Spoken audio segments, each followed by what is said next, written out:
Welcome to the Learning Pines YouTube. We hope this video helps. You start by choosing an up-to-date browser and opening a private window. This prevents automatic sign-in and limits saved data.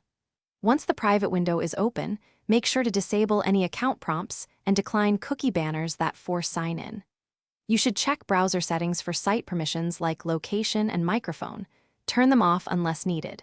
Now that your environment is clean and isolated, you can navigate to Google.com and begin searches without linking activity to an account.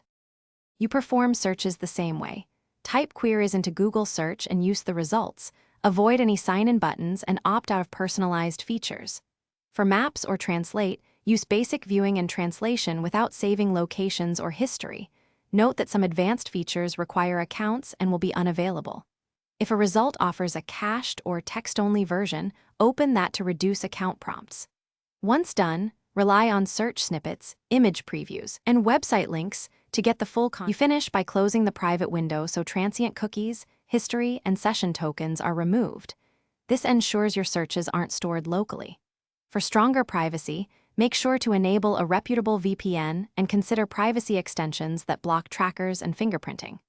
If Google blocks requests or asks for verification, clear cookies, restart the private window, or switch IP using your VPN. This usually resolves access issues. If problems persist, briefly allow cookies to complete verification.